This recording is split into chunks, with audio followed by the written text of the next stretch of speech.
Saludos a todos, mi nombre es Gabriel González, hoy es domingo 30 de abril de 2024 y continuando el tema de legislación tributaria, hoy vamos a hacer una pequeña reflexión sobre la extinción de las obligaciones tributarias.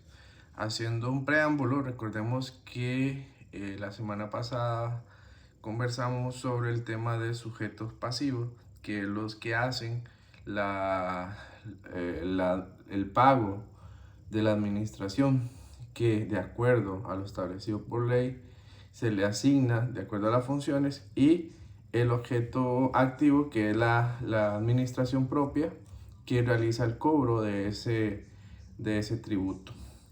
Entonces, conociendo eso, bueno, existen 5 formas de la extinción de esa obligación tributaria. Esas 5 formas son el pago, ¿verdad? Que es cuando usted realiza la declaración y se efectúa el mismo, que más adelante vamos a hacer una pequeña introducción a eso. Luego tenemos lo que es la condenación-remisión, que es cuando se da un perdón por parte de la administración para poder hacer usted el pago de acuerdo a lo que se establece por ley. Está la compensación, que se realiza por medio de los saldos, cuando el objeto pasivo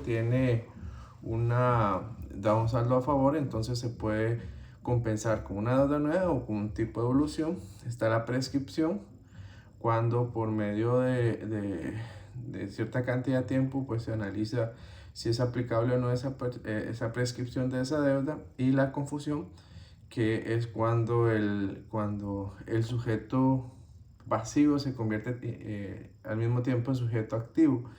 Y esto no puede hacer porque no puede deberse a sí mismo, ¿verdad? Entonces, esas son las 5 formas de extinción de deudas tributarias. Ahora bien, volviendo al tema, vamos a hacer un pequeño recuento de las formas de pago o puntos importantes sobre lo que es el tema de pago.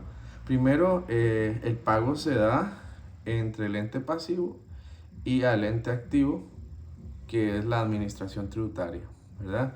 Recordemos que el objeto pasivo genera una declaración de acuerdo a lo que se establece por ley, de acuerdo al tributo, y determina, bajo lo que establece la ley, el pago hacia administración. Puede haber también un involucramiento de terceros para el pago de esos tributos, y se determina por medio de títulos ejecutivos. Un ejemplo puede ser las facturas comerciales con el impuesto de valor agregado. Entonces, por ejemplo, yo voy al supermercado, compro mi diario, ¿verdad? Y a eso se me cobra ciertos productos impuestos. Entonces, esos impuestos yo se los voy a pagar como un tercero al objeto pasivo, que es el supermercado, y él se encarga de hacer el pago. Pero yo soy el que cobro al final esto. Yo soy el que pago, perdón. Al final esto lo que demuestra también es que la administración pública, su principal objetivo es recaudar, ¿verdad? Y no irse directamente hacia el objeto pasivo. Otro aspecto importante es que se debe pagar en cheques o en efectivo, y adicionales se debe tener el pago de los timbres fiscales, los valores de certificado de abono forestal y tributario establecidos por ley. Otro tema es que se pueden hacer pagos parciales según el artículo 38, de que se pueden hacer aplazamientos y fraccionamientos.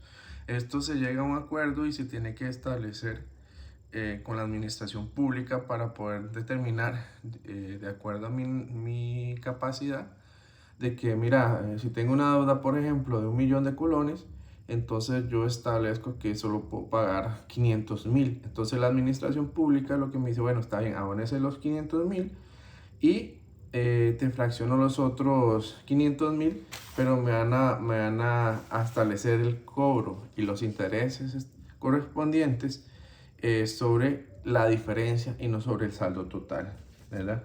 Y lo otro es que si hay un excedente, por ejemplo, por error, puede ser que haya pagado de más o hice un mal cálculo y pagué de más, entonces yo puedo como objeto pasivo establecer el cobro, ya sea el cobro o la compensación de ese monto a futuras deudas que voy a tener con administración y que después me los compense ahí, o poder pedir la devolución correspondiente. Entonces, esa es como las cinco puntos más importantes sobre este tema de pagos.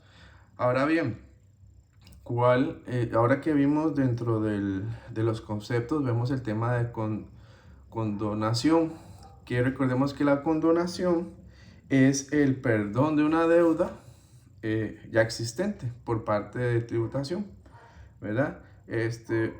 Y esta se establece por ley. Un ejemplo de condonación es el tema que se establece un tema de amnistía.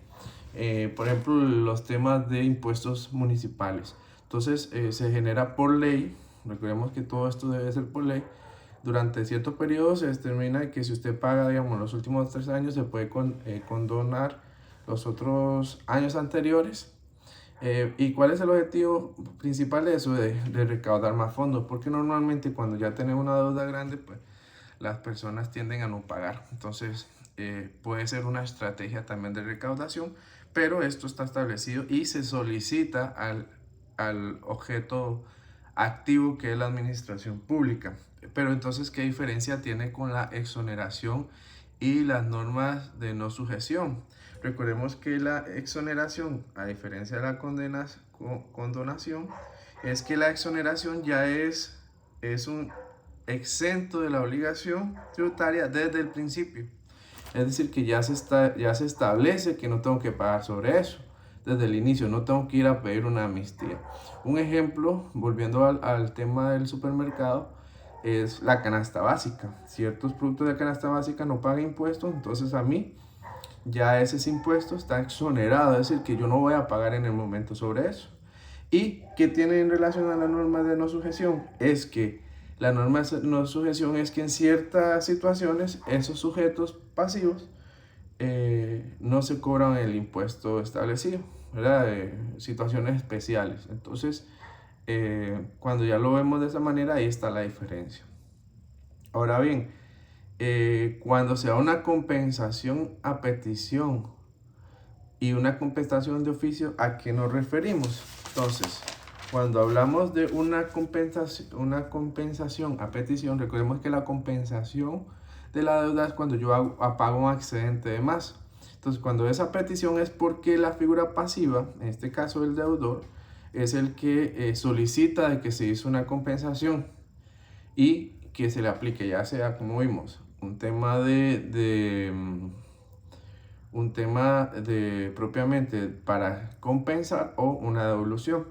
Y la compensación de oficio, esa no hace falta que lo haga el objeto pasivo, sino que viene directamente mediada por el objeto activo, que es la administración pública, y solicita al interesado, que en este caso es el objeto pasivo, para la ejecutoria de la compensación, que normalmente cuando hay compensación se puede destinar, igual que los pagos, a la deuda según el objeto pasivo a la que él quiera corresponder. Y si no se dice nada, por default, la administración pública lo que hace es asignárselo a la deuda más antigua, ¿verdad?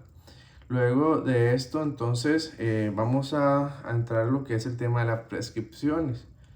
Existen 3 formas de prescripción, ¿verdad? Recordemos que la prescripción es cuando pasa determinado tiempo sin gestión administrativa y legal y la deuda queda en cero. Entonces, ¿cuándo se interrumpe las prescripciones o de qué forma se puede interrumpir? Bueno, primero, cuando se notifica por parte del ente gubernamental, pero no solamente se notifica, sino que su gestión tiene que haber una gestión administrativa dentro de los siguientes meses. Si no hay eso, no se puede interrumpir. La segunda es que se inicia una actuación y se haya suspendido por 2 veces, ¿verdad? Por 2 meses, perdón. Entonces no se da la suspensión. Y la tercera es que el objeto pasivo, por declaración jurada, ejecuta o rectifica la deuda. Entonces esas son las 3 formas de que se da la interrupción y aplica el conteo a partir de que se realiza la notificación. Ahora bien, ¿cuándo se da la suspensión en el conteo de la prescripción? Entonces la suspensión se da cuando hay una interacción entre el sujeto pasivo y el Ministerio Público, y esto se provoca por una posibilidad de un delito tributario. Entonces ya estamos hablando de que va a pasar a un ente ya de un trámite ya judicial, ¿verdad? Y por último, la condonación, cuando se aplica en la administración pública. Bueno, no es que se pueda aplicar, y como lo vimos anteriormente, no es que solamente se pueda aplicar a cualquier persona, porque yo voy a la administración pública, digo, mira, ocupo que hacer un plan de amnistía y ya. No, es porque la ley establece y tiene que haber un decreto y una puntuación de la ley para poder solicitar una condonación de la deuda, como por ejemplo vimos el caso de la amnistía. Entonces, bueno, a grosso modo vimos las cinco formas de poder hacer una extinción de la deuda por medio y esto lo establece el artículo 35 del Código de Normas y Procedimientos Tributarios, que son pago, la condonación o remisión, la compensación, la prescripción y la confusión.